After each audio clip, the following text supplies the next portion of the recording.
All right, ladies and gentlemen, welcome to Daily Power Parsha. It is great to see you here on this Tuesday, February 15, 2022. And we have a lot to talk about. This is so much to talk about today, actually. Idana, welcome. Welcome to the party that is DPP. Okay, so Torah portion this week is Ki Tisa. Major drama this week with the golden calf, which we have not yet gotten into. Yesterday was our first session of the week, and we did the first reading, which seemed innocent enough. We talked about the half shekel donation, the census that was to be done, the kiyar wash basin, the anointing oil, the incense blend that was to be used for the temple for the Mishkan services. Spoke about all these wonderful things, and all seemed innocent enough, right? There's no signs of the drama that will unfold shortly. But today we get to the drama. So let's jump right in.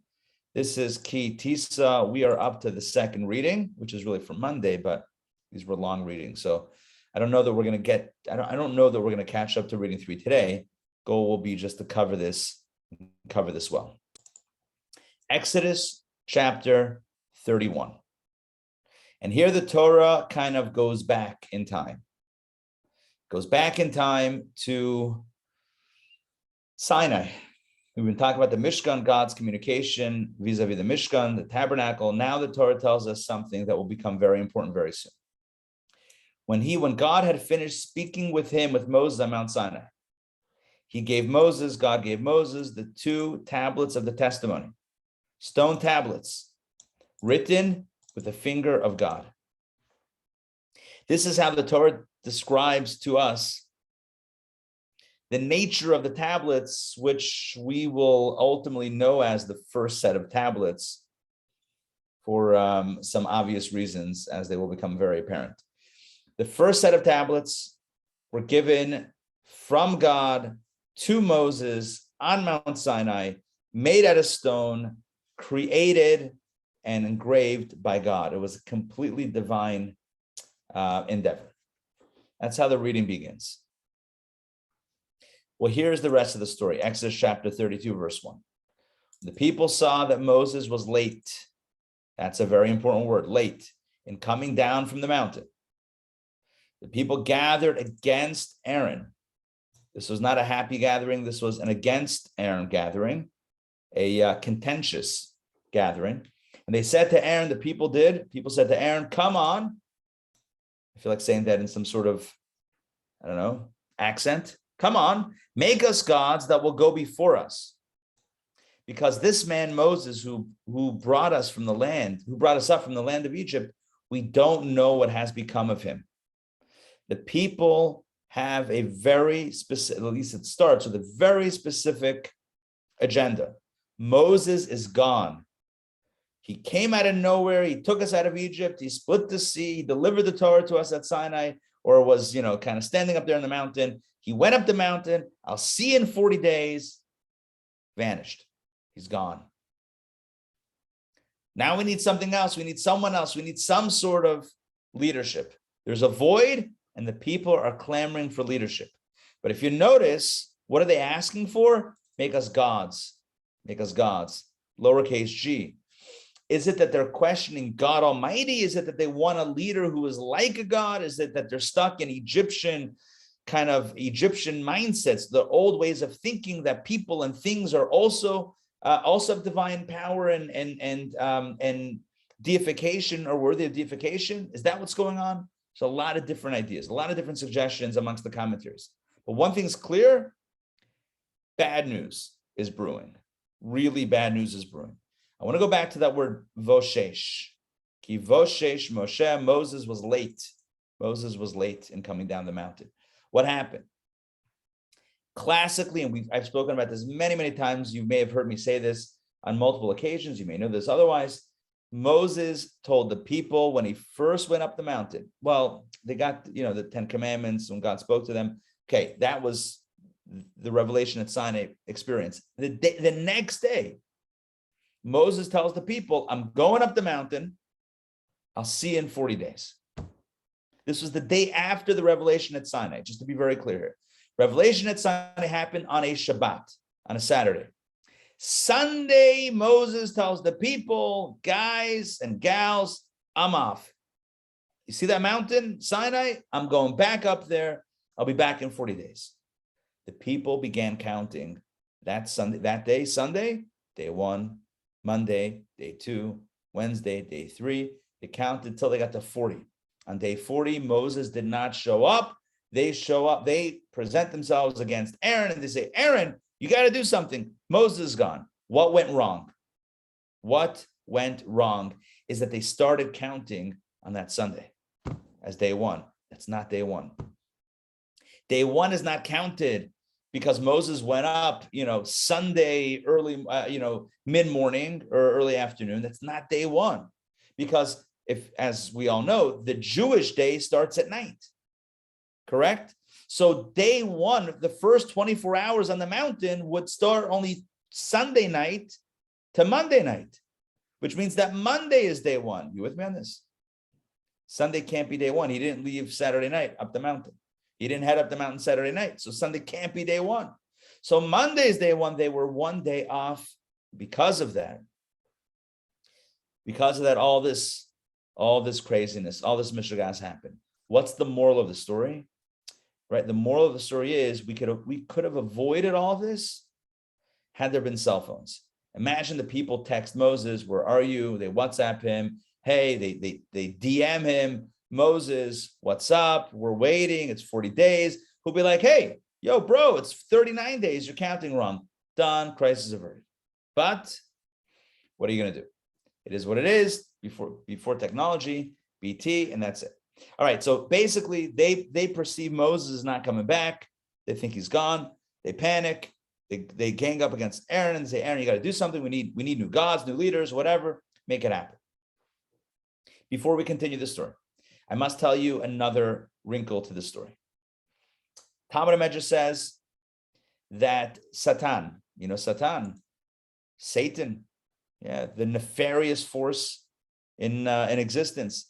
That nefarious force that's also employed by God, by the way, not against God, but God employs it to make things a little complicated for us, very complicated sometimes. Satan showed the people an image in the heavens. When they looked up, they saw this image. They saw this image in the heavens of the casket of Moses. They saw a vision of what appeared to be almost the funeral, the heavenly funeral procession of Moses. So they thought, he's a goner. He's dead. Who goes up in the mountain 40 days and 40 nights without any food? We know this from elsewhere, that Moses didn't have any food or drink for 40 days. They thought, that's it, he's gone, he's finished. They thought they saw a vision of it. Well, all right, so they went. I'm not trying to excuse it as much as I'm trying to contextualize the story. So this is what happened. Ray, hey, welcome. Good to see you. Thank you. Awesome. Glad you're here. Just made it. Yeah, no, perfect. Take a look. 1 second.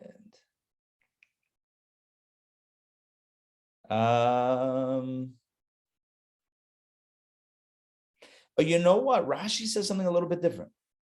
Rashi says like this: on the 16th of Tammuz, we're not going to go through the dates. It's just going to be confusing. But on whatever date it was that they thought was day 40, Satan came and brought confusion into the world and showed a semblance of darkness. Look at that. Not necessarily a coffin, but he made it dark, even pitch darkness and confusion, as if indicating that Moses had surely died, and therefore confusion had come upon the world. In other words, it became very dark and maybe stormy. I don't know if stormy, I'm adding those words, but like chaotic. And that planted the seed in their heads that, oh no, the worst has happened. God forbid. Moses is gone. We're alone. And they started panicking.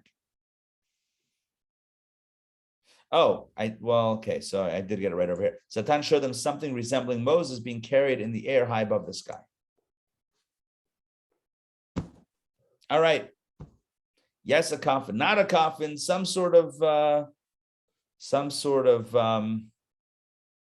ascent to heaven. In other words, that indicating that he passed away. Let's toggle Rashi off and let's continue. So they come to Aaron and they're asking for help. And they have, it's not an open-ended question. They seem to have an agenda. They want someone to represent.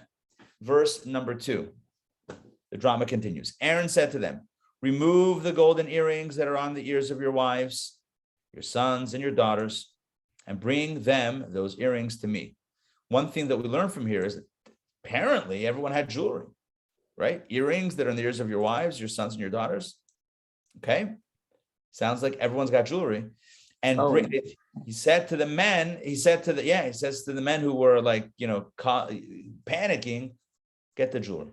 Now, we understand that the motive of Aaron was that the women and children would not be willing to participate in such an egregious act of, appointing another leader unilaterally without the input of God.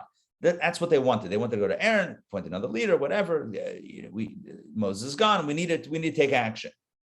It's very good to take initiative. It's really good. It's great. But you know what? God's also running the show. We got to remember that as well. When I say also, I don't mean also. Right? God's running the show.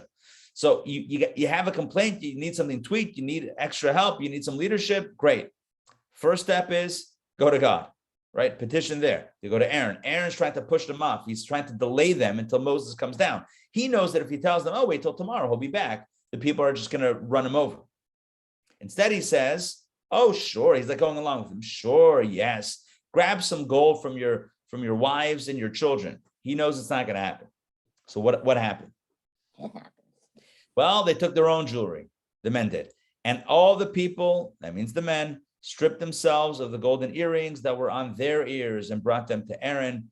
And thus they brought their own jewelry. They brought their own jewelry. They brought their own gold to Aaron.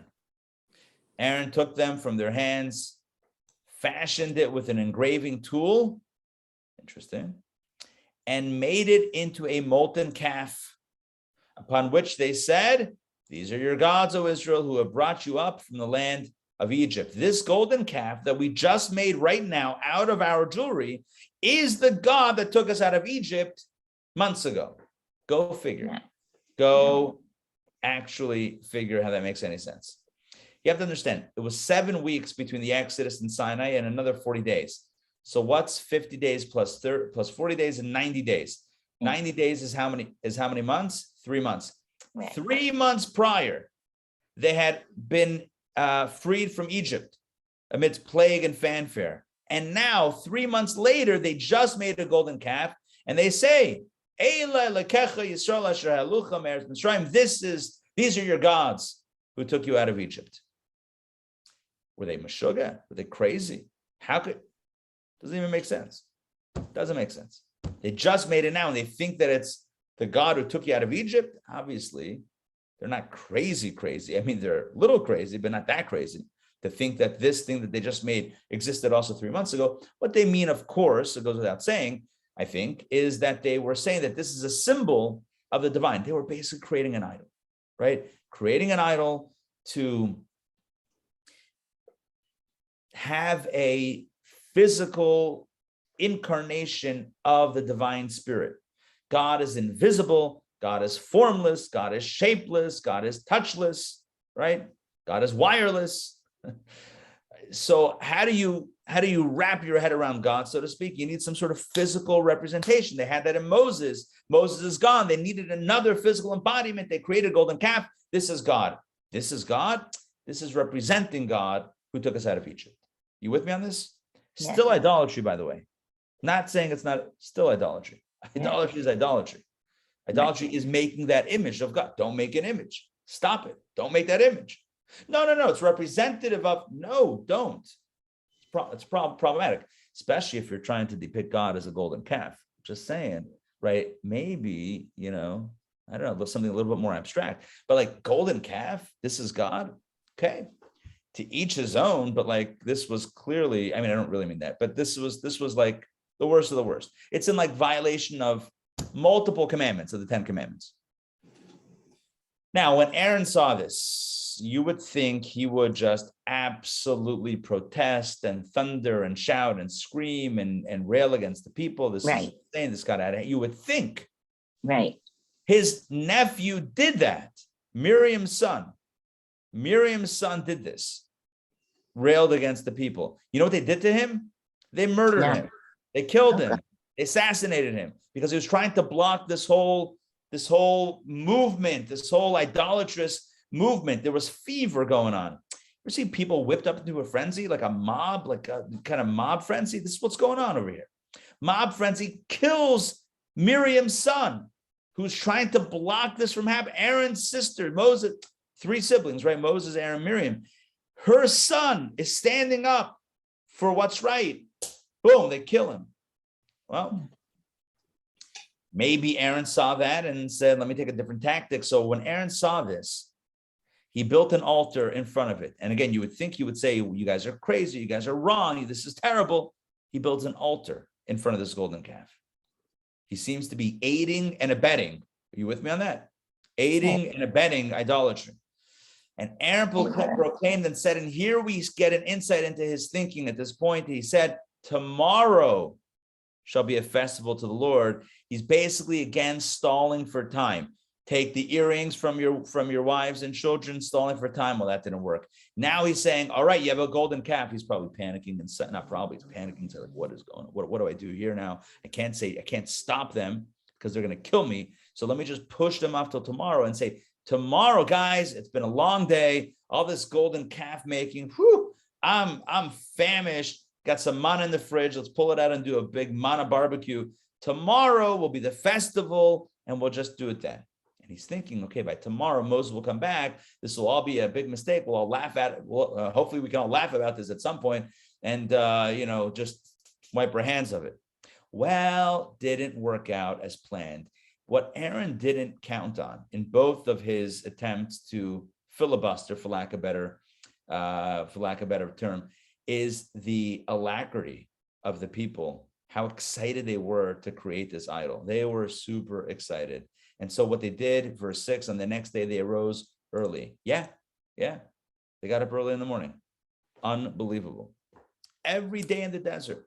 I'm making this up, but let's run with it. Every day. What do you do in the desert? Sleep in, take it easy. So one day, I don't know if that's actually true. I'm just saying they woke up early. It sounds like specifically earlier than usual on that day. And what they do, even before he was there, it doesn't imply that Aaron was involved. He was like, okay, we got an appointment tomorrow at noon. By that time, Moses will be back. Meanwhile, they got up early the next day and they offered up burnt offerings and brought peace offerings in front of this idol on the altar in front of the golden calf. And the people sat down to eat and to drink. And they got up to make merry. Make merry. Litzachek. Are you kidding me? To make merry. What do you think make merry means? Right? Eat, first of all. Time out. You know the expression eat, drink, and be merry? Hey-o, right here. Eat, drink, and make merry. That's literally a biblical verse. The problem is, and this is what the English doesn't convey, make merry is not as innocent as it sounds. Litzachek. Let's talk about the 3 cardinal sins. Litzachek. Murder. Immorality. Adultery, immorality. And of course, idol worship. Litzachek is the triple threat. Litzachek is not a good thing. This is not, they were happy. They were having such a good time. Nope. Rabbi. Nope. Yeah. So for those 3 cardinal sins, what could the people that committed them do to avoid what could or did maybe happen to them? So here's the deal. The ones that were directly involved in these activities, yes, they ended up getting punished by death. People died. It's everyone else that ultimately got forgiven. That ultimately got a second chance. The ones that were watching and maybe clapping and cheering and dancing also, but the ones that actually were directly involved, hands-on in this stuff, they didn't make it out. I mean, we're not up to there yet, but as the story unfolds. Rabbi, what was the murders? Hold on one second. Ray, continue. There's nothing that those people did, and there's nothing that they could do to change the decree. Nothing. I'm asking. It doesn't seem like it. The ones that were directly involved end up getting the ultimate punishment for this crime. pretty bad stuff. I have Rashi pulled up here. It's pretty heavy stuff. Yes, it is. Yeah. Look, and Donna, just give me 1 second. Let me just read this. To make merry, Rashi says in this word, there's also a connotation of sexual immorality. Tzachek is a biblical word that's used in reference to intimacy. And bloodshed, murder. As it says, let the boys get up now and play Vayisachaku before us. And Hur was slain. Hur was the son of Miriam, Moses and Aaron's nephew. So that's, as I mentioned before. So what's the point? The point is they had all three sins: idolatry, immorality, and murder, bloodshed. What could they do? Not much. I mean, even when, God forbid, if a person is threatened by pain of death and says, you have to commit one of these three sins or else, you still can't violate these sins. You still can't. For everything else you violate, but not for these three. These are really bad. Donna, jump in. No, I think that answered my question. I was wondering what the murder was. So there was one murder there? Yeah, at least one. I mean, one that's recorded. I don't know why I would say at least one. It seems like one that's being mentioned here. Yeah. Pretty bad stuff. Pretty bad stuff. Okay, now the scene cuts. Meanwhile, back on top of the mountain, the Lord said to Moses, can you imagine how quiet it is up there? God speaking to Moses, maybe having a few laughs, right? That sort of thing. And now God's like, okay, go descend. Lech raid, go down. For your people that you have brought up from the land of Egypt have acted corruptly. Look at this. Talk about distancing. Your people that you brought up from Egypt, you can imagine that Moses would have said, my people, I brought them out of Egypt. It's like, you told me, like, I was a shepherd minding my own business, right? You were the one that was on my case for 7 days at the burning bush. My people, I took them out of Egypt. What, can I make a plague? What do you think? So the way the commentators understand this is that this is a loaded reference. It's a reference to the people called the Erev Rav. Who were the Erev Rav? They were, it sometimes is translated in English as the mixed multitude. Right.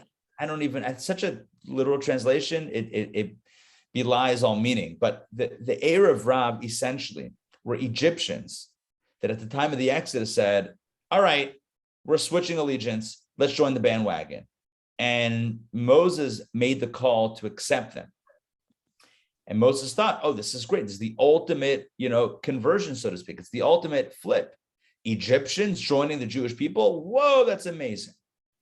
Well, they may or may not have been 100% sincere. And your people that you have brought out from the land of Egypt, according to the commentaries, is a loaded reference specifically to the Erev Rav that Moses made the final decision on to take them. Right? As Rashi says, it does not say the people have acted corruptly, but your people. Rashi says, those are the mixed multitude. Again, what is that? Erev Rav, whom you accepted on your own initiative and whom you converted without consulting me, God says to Moses. You didn't ask me if it was a good idea. You went and said, oh, this is great. We got more people. Let's add to the party. You said it is good that converts cleave to the Shekhinah. Well, Soif Davar Kol Nishma, at the end, all has been seen. They've acted corruptly and have corrupted others as well. So it seems, and so many thoughts on this. So many thoughts. What this Rashi is doing, based on our sages, is, let's just be very frank here, is pinning the blame of the golden calf on the newcomers. Are you with me? It's at least partially pinning the blame on the newcomers. I could see how somebody would say, oh, come on, just own it, right? Just own it. Like, really, like, you have to blame, like, oh, we would have been perfect if not for those rascally Erev Ravs that, that came along. Listen, I could see somebody saying, just own it. Y'all messed up. You blame the Egyptians now, like you're still finding a scapegoat for this. Okay, nonetheless, that's what our sages say. And the reality is that's what it's indicated in the verses. The verse says, your people that you have brought up have acted corruptly. Why your people? They were God's people. No, it refers to Moses' people, i.e. the additional ones that he took on. Okay, Donna, do you want to jump in? Yeah, I was just, I'm just reading Rashi. It made me think, because Rashi's, so Rashi is saying that Moses made it too easy for conversion. So maybe that's also a reason that we became more difficult, challenging in that sense. Definitely not easy today. It's definitely not easy today. Right. Yeah. And again, is it an attempt to shirk responsibility? I could see somebody pushing back against this, but it's from the sages. It's the classic understanding, and it has a hook in the verse. Your people, you brought up. Why your? Okay, that's it. That's the indication. All right, let's continue verse 8. By the way, even if it was initiated by the heir of Rav, it still gained traction amongst the people. If the people would have said, well, what are you talking about? We're going to make an idol now? Were you not there at Sinai? Like, what are you saying? If the people would have rejected it, it wouldn't have gone off the ground. So we can't totally blame the heir of Rav. What we could say is that maybe some of those Egyptian, I don't know. I don't know if it's fair to even call them Egyptians. If they converted, I don't know the status. I'm just saying some of the heir of Rav seems like they were the initiators. Said, hey, let's make this thing. We've done this before or whatever. This is part of our culture and tradition for hundreds of years, etc., part of the family. And I could see how that becomes floated as an idea. But at the end of the day, if it doesn't gain any measure of critical mass, it's just going to get shut down by the people. So the fact that it got off the ground indicates that there was enough buy-in, and thus either way, there's still culpability on the side of the Jewish people. Let's continue. Rabbi, so why did Moses bring these additional people? He thought it would be great. More people? More the merrier. Number one, the more the merrier, yeah. Number two, it's the ultimate transformation. Imagine taking the Egyptian energy and converting it to a Jewish energy. In other words, it's like the ultimate, like Egypt was considered to be the most corrupted place. Imagine if Egyptians who were from that place of moral corruption could be flipped for service of God, from idolatry to monotheism. It would be like the ultimate transformation. Okay, when it works, and when it doesn't, it kind of blows up, right? It kind of blew up. All right, let's continue.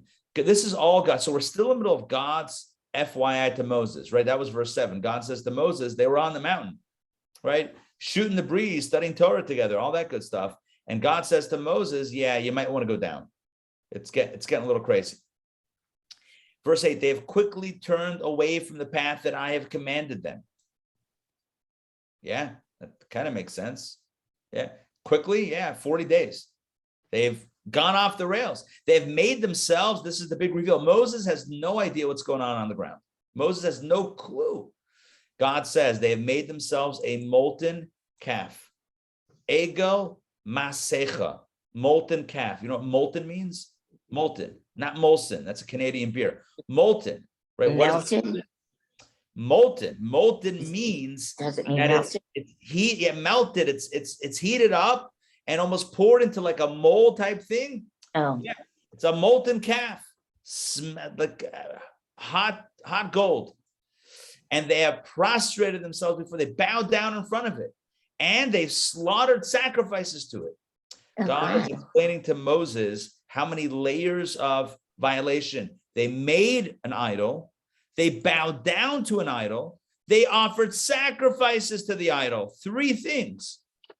And to boot, they said, these are your gods, O Israel, who have brought you up from the land of Egypt. They proclaimed it verbally as a deity. They made it, they bowed down to it, they sacrificed to it, and they called it God. God continues to Moses, and the Lord said to Moses, I have seen this people, and behold, they are a stiff-necked people. These guys are so stubborn. They don't get it. I told them, I'm your God. Do not have any other gods. Don't worship. Don't bow down. Nothing. They're not listening. Stiff-necked. obstinate. Now God says to Moses, leave me alone.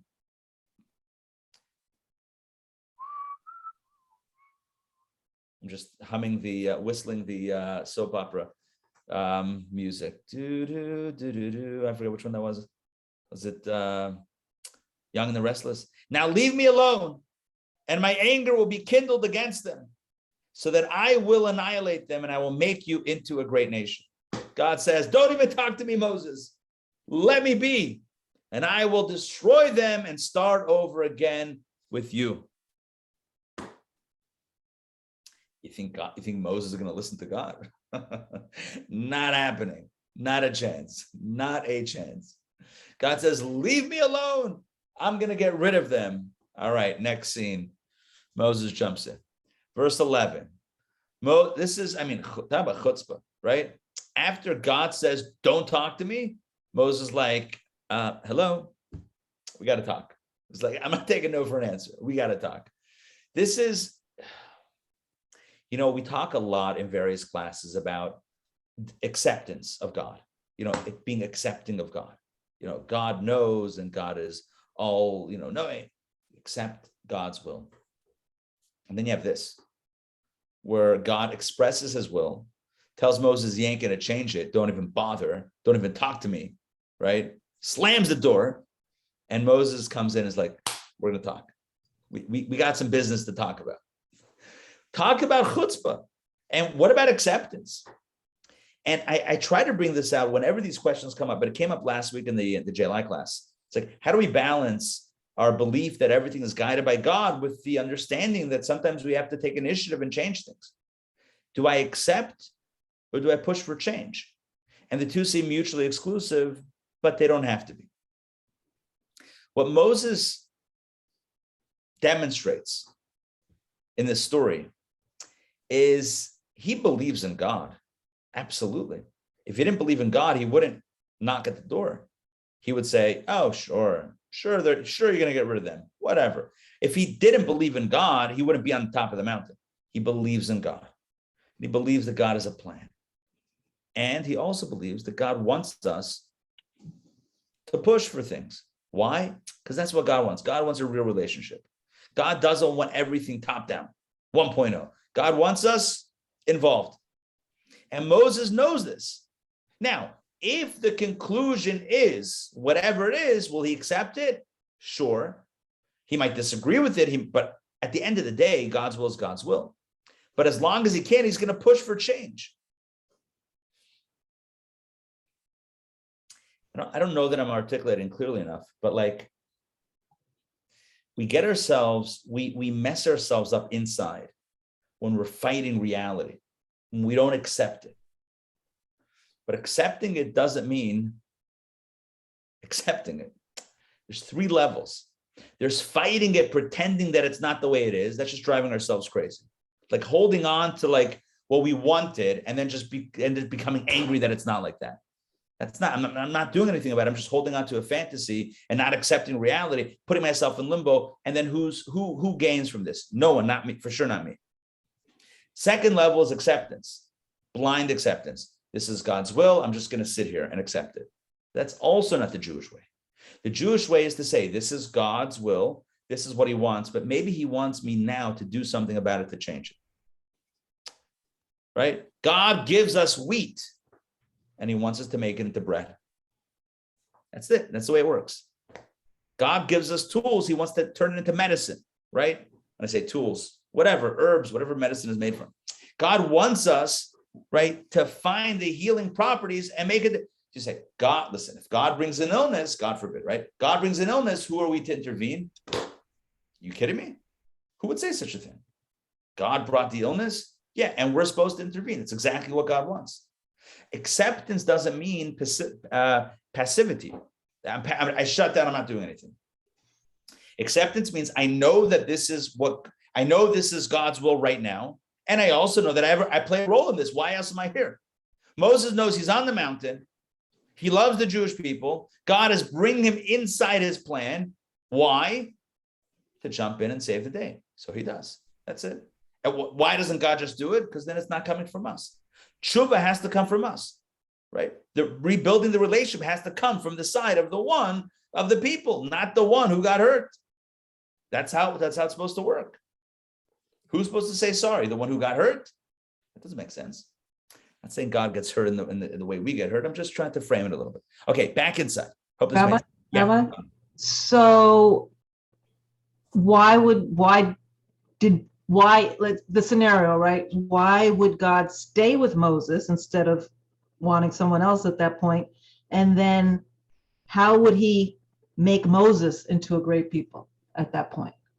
Okay, Moses, according to what God is saying right now, he says, I'm going to get rid of the people. They're terrible. I can't believe they did this. They're all guilty. Get rid of them all, God forbid. And then Moses was on the mountain, so he bears no responsibility. He wasn't even on the ground. He's the only guy that wasn't at all even in the vicinity, right? He was on a completely different plane of reality. So Moses can't be held culpable at this point for this action. So Moses would be scot-free. And what does it mean to rebuild for Moses? I don't know. We have to find him a wife. And then, assuming his wife was whatever, we have to figure this out. Or maybe only the men would be killed anyway, and so his wife would survive. I don't know. We're just playing out the scenario. Sure. And then he would have kids or whatever, and that's it. We would rebuild from him. That was the plan. Moses was he was 80, but he was a young 80, a very spry 80. He was good. He was a good 80, like solid, doing his thing 80. All right, back inside. The drama continues. So God says, that's it. I'm done. This is my plan. Leave me alone. Well, verse 11, not so fast. Moses pleaded before the Lord his God and said, his God, personal relationship, and said to God, why, O Lord, should your anger be kindled against your people, whom you have brought up from the land of Egypt with great power and with a strong hand? Why should the Egyptians say? He plays on a very interesting psychological angle. He says, why should the Egyptians say God brought them out, God brought the Jewish people out with evil intent to kill them in the mountains and to annihilate them upon the face of the earth? Imagine, Moses says, if you execute, no pun intended or pun intended, if you execute your plan that you're sharing with me to destroy, God forbid, the Jewish people, what are the Egyptians going to say? Egyptians are going to say, look, he took them out of here just to kill them there. Well, they never meant anything to God. It was never really a miracle. It was just a setup to kill them, to destroy them. The whole Exodus movie, the whole the rights to the script go out the window. You call this a happy ending? It's a terrible ending. What kind of story is this? Who's going to share? Who's going to air it? Right? How's this ever going to get on Netflix? Not going to happen. Right? Who's going to play the role if it ends in this tragedy? It's like this great possibility and then tragedy. The end. What kind of story is that? What are the Egyptians going to say? Rather, Moses says to God, retreat from the heat of your anger. Shuv mecharon apecha, go back. Shuv, like tshuva, shuv, return, go back, retreat, make a 180 from the heat of your anger and reconsider the evil intended for your people. I want you to think about it again. Reconsider the evil plan that you have for the people. And then first thing he does is he evokes the Egyptians, a very ironic evocation, if that's the right way to pronounce it. Then he evokes the patriarchs. Remember Abraham, Isaac, and Israel, your servants, to whom you swore by your very self and to whom you said, I will multiply your seed like the stars of the heavens, and all this land which I said I would give to your seed, they shall keep it as their possession forever. Right? Remember the patriarchs, remember the promise. You cannot destroy your people before they inherit the land. What are Abraham, Isaac, and Jacob and Israel going to say about this? So it worked.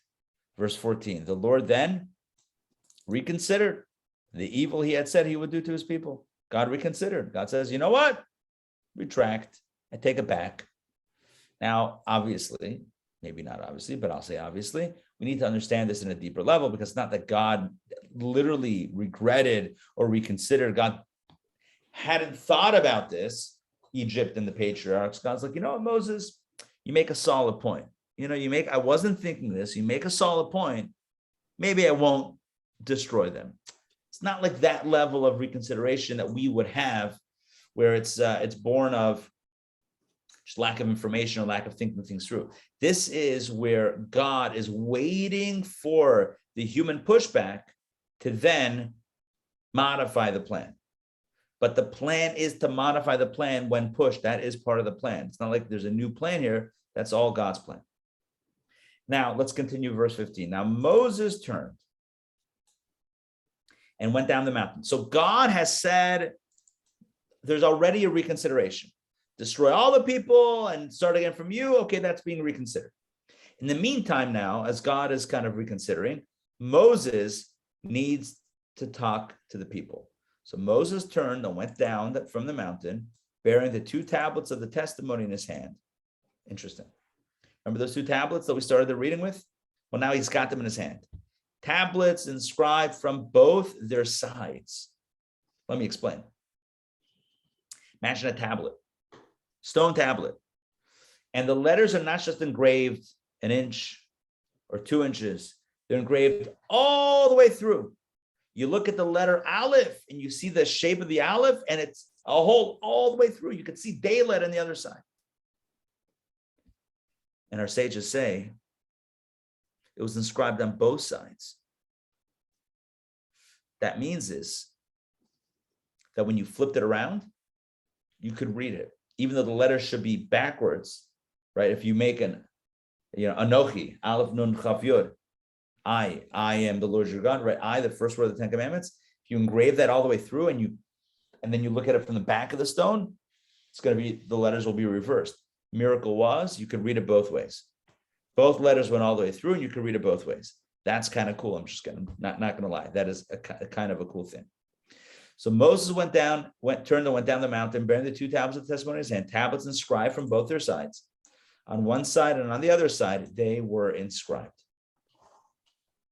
Now, the Torah tells us the tablets were God's work, and the inscription was God's inscription. So God carved the tablets and inscribed the tablets, engraved on the tablets. Rabbi, Yes. isn't it true that the printing, you could read it from both sides? Yes. Well, that's Yes. quite unusual. Yes, Right. and it went all the way through, and they could still read it on both sides, which is crazy. Doesn't make any sense. It should be backwards, right? I Right. have here a shot glass. This is the IJA shot glass. It has some tzedakah money in it. It says, give Torah learning a shot, right? Maybe you could see this, maybe you can't. I don't know. Can you see the letters? Give Torah learning a shot. But if you rotate it and read it from the back, yeah, doesn't exactly look like that. Backwards. Right. No. Because it's reversed. But the luchos, the tablets, from the back, it looked the same. Miracle. All right, back inside. So when Joshua heard the voice of the people and they're shouting, he said to Moses, there's a voice of battle in the camp. So Joshua was waiting somewhere near the mountain, like, maybe a little bit up the mountain. And Moses comes down with the tablets. And Joshua's like, I don't know what's going on. I haven't been around the camp, but these guys are making a lot of noise. Sounds like there's a war. Sounds like a fight broke out. Sounds like a brawl. Sounds like, I don't know, maybe we should call it a Super Bowl's celebration party. This thing is like, it's getting noisy over there. But Moses said, no, it's neither a voice shouting victory nor a voice shouting defeat. It's a voice of blasphemy. I hear a voice of blasphemy, a voice of idolatry, a voice of sin. Again, Joshua, all 40 days, he was waiting for Moses. He wasn't like going home and hanging out with the people. He was like on the mountain, not on top of the mountain, but somewhere on the mountain. Moses comes down, they embrace. Joshua's like, I don't know what's going on, but it's getting crazy over there. Sounds like some sort of battle. No, it's not a victory. It's not a defeat. It's blasphemy. Now it came to pass that when Moses drew closer to the camp, and he saw with his own eyes the calf and the dances, they were dancing the Horah, that Moses' anger was kindled, and he flung the tablets from his hands, shattering them at the foot of the mountain. Then he took the calf that they had made. This is the shattering of the tablets, by the way. Verse 19. Then he took the calf that they had made, the golden calf. He burned it in fire, ground it into fine powder, scattered it upon the surface of the water, and gave it to the children of Israel to drink. And that was a drink that would determine who was guilty. If one was guilty, they would die a horrible death, having consumed this golden calf powder mixture. Talk about an anti-energy drink. This could do the exact opposite, right? This is not your protein powder shake. This is your golden calf shake. And someone who was guilty for direct worship of that golden calf was not going to survive. Not going to survive that tasting. All right, back inside. Let's see what we got here. Verse 21. Moses said to Aaron, now he's about to confront his own brother, his big brother, 3 years older than him. What did this people do to you that you brought such grave sin upon them? How could you be part of this and help it happen and facilitate it on even some level? How could you be a party to the sin? Aaron replied, let not my Lord's anger grow hot. Don't be upset at me. You know the people, that they are disposed toward evil. They said to me, make us gods who will go before us, because this man Moses who brought us up from the land of Egypt, we do not know what has become of him. This is all Aaron telling Moses what happened. They came to me, give us a god. We don't know what happened to Moses. I said to them, who has gold? So they took the gold off and gave it to me. I threw it into the fire, and out came this calf. I was trying my best, tried to push them off. Who's got gold? Then they came with gold. Who would have thought? By the way, who has gold is another, according to Kabbalah and Hasidic philosophy, Lemi zahav, to whom is gold? Not who has gold, but to whom is the gold? Lemi zahav, to whom is the gold? That's a rhetorical question. Aaron is saying to Moses that he told the people, Lemi zahav, who has the gold? It's God's gold. Don't use it for idolatry. Lemi zahav, to whom does the gold belong? Ultimately, it belongs to God Almighty. And they still took it, and they still used it for idolatrous intentions, and out came the calf. And Moses saw the people that they were exposed. For Aaron had exposed them to be disgraced before their adversaries. Aaron basically called a spade and said, I did not invent this idea. I was not behind it. I did not drive it. This was the people who were pushing, and this is what happened. Aaron exposed the disgrace of the people. So Moses stood at the gate of the camp and said, Mi laHashem Eli. Famous call later on in Jewish history of the Maccabees. Mi laHashem Eli. Whoever is for God, let him come to me. Me laHashem. Whoever is for God, Eli should come to me. Whoever is true to God, whoever believes in truth, justice, and the truth, justice, and the Jewish way, come to me.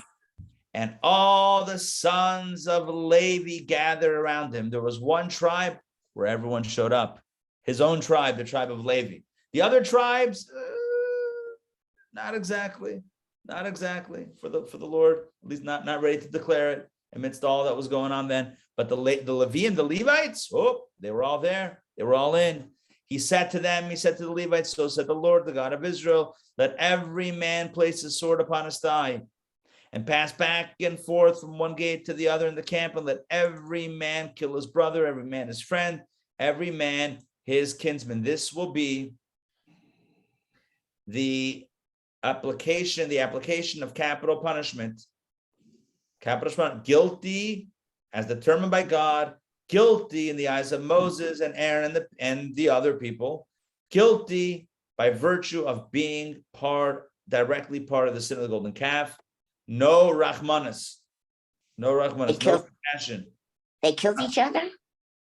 The Levites, the tribe of Levi, killed those that word directly. Now, there's also going to be a plague soon. We'll see. There's also a plague. I know. But you'll see soon. Look at 28. We're right. The sons of Levi did according to Moses' word. And on that day, some 3,000 men fell from among the people. The Levites, on that day one of discovery of the golden calf sin, the Levites killed, executed with their swords, 3,000 of the ringleaders of the golden calf. Rabbi, Yeah. I'm sorry, but I never could understand Aaron's complicity in this. He was complicit in making this. I'm sorry, but I can't understand it. It's a very good question. I think the Torah tries to drop some clues to help us a little bit, but I can relate to your question. I don't find your question to be, too far, out there. I think it's a valid question. It's a very valid question. It seems like Aaron, even with all his good intentions, still involved on some level. Right. It was his idea to collect the gold, his idea to build the altar, his idea. I mean, he's all over the place with this story. Right. There's no real way around it. The only thing you can say is what we said, is that at the end of the day, he didn't mean to do it. It wasn't his intention. The people that intended. He was trying to push them off. It was a series of unfortunate events. Why is he still not held culpable? I don't know. It's a good question. The commentators deal with it. And by the way, there are many different takes, opinions, understandings amongst the commentators. I don't have them lined up in my brain to be able to share, but I've encountered many in the past. So it's a very good question. I don't necessarily have a very good answer, but it's a very good question. Okay, back inside. And the Levites, the sons of Levi, the Levite tribe of Levi, they did what Moses said, and they killed 3,000 men. By the way, Levi, remember Levi, the original Levi? Not the tribe Levi, the original guy named Levi. Yeah? Shimon and Levi, those were the two brothers who wiped out Shechem. Remember when Dinah got abducted? Yeah. Her sister got abducted? It was Levi, Shimon and Levi, who wiped out the city. So apparently Levi and his descendants, they knew how to handle a sword. So in this context as well, they're executing judgment and justice before our very eyes. And Moses said, initiate yourselves today for the Lord, for each man with his son and with his brother, so that he may bestow a blessing upon you this day. In other words, get ready for a tremendous blessing that will ensue from this act of creating justice. By the way, they had to kill their own brothers, their friends, their kinsmen. What does it mean, their brother?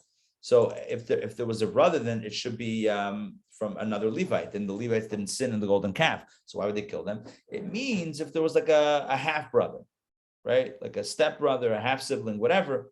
So in those cases, they might have to, God forbid, kill their own flesh and blood on some level. And so we're saying here that, yeah, that was their task in this case. Okay. Let's continue. So now Moses, let's just get the timeline clear. We're up to verse 30, just so placeholder. So let's just get the timeline clear. Torah is given on a Saturday, on Shabbat. Next day, Sunday, Moses goes up. 40 days later, according to the people's count, they're waiting. No Moses. They go to Aaron, gold. They come with the gold. They make it into a golden calf. Aaron builds an altar. Come back the next day. Figures by then it'll be over. They wake up early. They create this golden calf, and that's it. They're off to the races. Moses finds out about it. He's on the mountain. God says to Moses, they create a golden calf. Moses immediately goes to work on behalf of the Jewish people, starts negotiating forgiveness. Sight unseen, he has no idea how bad it is. He has no idea who was involved. He has no clue. All he knows is God promised. God just threatened to kill the Jewish people. He's standing up for them. He gets enough of a commitment from God that God is going to reconsider. He goes down, right? He sees what's going on. He's getting upset. He shatters the tablets. Right, and speaks harshly to the people. How could you? Whatever, this, that, the other. And now he is on his way back up the mountain to continue the conversation with God. All right. Rabbi, Yeah. so Moses still doesn't know what the outcome's going to be, right? Correct. So it came to pass, yes, and so let's see how it unfolds. Came to pass on the next day. This is the day after Moses comes down to witness the golden calf. Came to pass on the next day. Give me 1 second.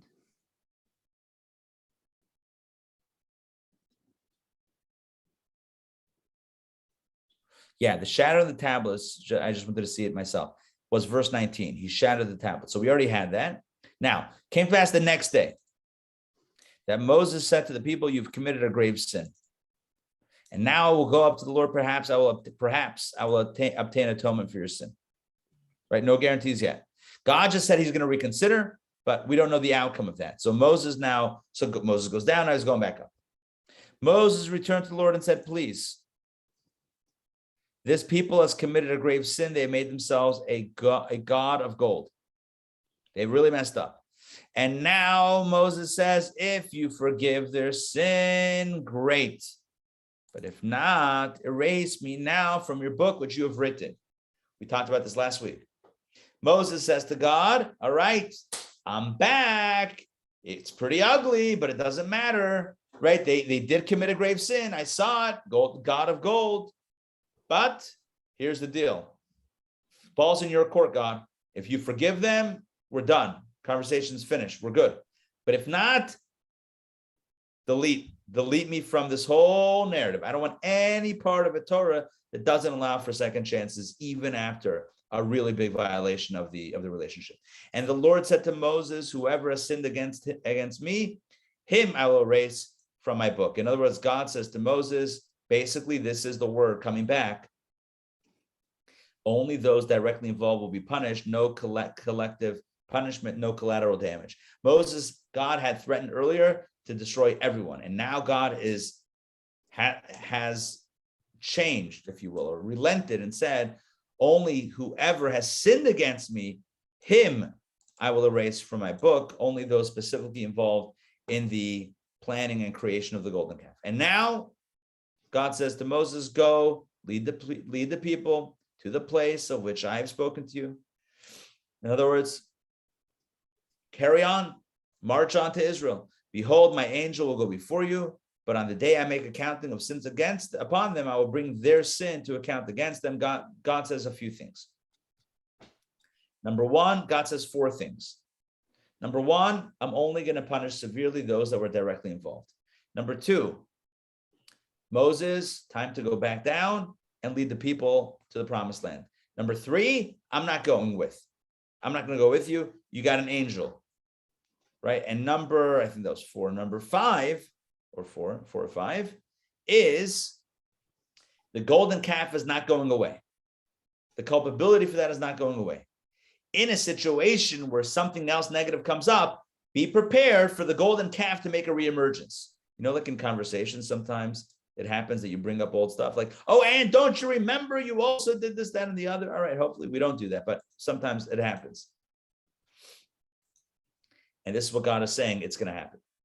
Then the Lord struck the people with a plague, the people who had sinned because they had made the calf that Aaron had made. Oh, Ray, look what it says here. They made the calf. The people made the calf that Aaron had made. It attributes the calf to Aaron, that Aaron had made. Interesting. Okay. We're going to stop here. There's so much to cover. We're going to stop here in the middle of the second reading. We're behind a little bit this week, but it's okay because the next few readings are really short. So we have plenty of time to catch up and get on. I just don't want to push it. We don't have time now, number 1. Number 2, I don't want to push it and then have to go back anyway. So we're up to Exodus chapter 33. What we did today was we began our discussion with a mention of the tablets, God's handiwork. Then we talked about the sin of the golden calf, what precipitates it, a miscalculation, how they went about it. They approached Aaron. Aaron tried to push them off, not once, but twice. They ended up taking the initiative, getting the goal, throwing it into the fire early in the morning, and then they began sinning. All sin broke loose. All of the sins, all the worst sins, they all come out in this mob of, I don't know what to call it. Just debasement. corruption. Worse than corruption. Anyway, impropriety. God says to Moses, I'm just recapping the story. God says to Moses, go down. I'm done with them. Moses says, you can't be done with them. What are the Egyptians going to say? What are the patriarchs going to say? God says, okay, I'll reconsider. Moses says, all right, you think about it. I'm going down. Moses goes down, sees what's going on, shatters the tablets, berates the people, sends the Levites after. It says, who's with me? The Levites join. He says, all right, now you got to get rid of the leaders, the leadership of this golden calf, 3,000 people down. Moses then tells the people, I'm going back up. God says, here's the deal. I'm going to split the baby. And I split the baby. I'm going to make some of this, some of that.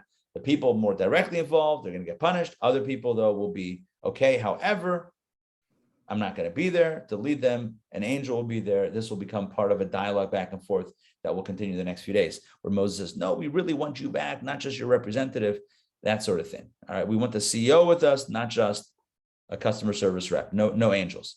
And thus the reading ends. So what's the moral of the story? Wow, how do you draw a moral of the story from golden calf? Okay, moral of the story number one, don't make a golden calf. No idols in front of God. You have a direct relationship with God. Don't put up anything in the middle of the way, right? It's like, oh, I need this, I need that, and the other. I need to work for this and work for that and pray to this and pray to that. It's not the way, not the Jewish way. Straight to God. Yes, you got to do the stuff on the ground. Obviously, not saying just sit back with, folded arms or open hands and just wait for the blessings to fall. We got to work. However, we got to speak with God. No intermediaries, no golden calves, no images, no nothing. No idols, not even American idols. Don't put an idol in between you and God. Don't corrupt the relationship. You got a direct line. You got the red phone. Don't call the operator. You got the direct line. Don't call the operator. You don't need the operator. Does anyone call the operator? Is there an operator? Do we even know that? If you hit 0, what happens? I haven't done it in years. Last time I did it might have been in a rotary phone. Everything's automated. Those scripts. Yeah. But who would you even can't get to a person? who would answer? Used to be, Bell, Right. AT&T would answer. But everyone's got a different, whatever. Yes. All right. We'll have to leave that for one of the unsolved mysteries of modern times, although we could try it. Anyway, but don't call the operator, call God. Go straight to the source. That's the first lesson. Next lesson, Aaron, right? Lessons from Aaron. Don't be vague and don't push off and don't delay. Let's be less passive aggressive and more aggressive when need be.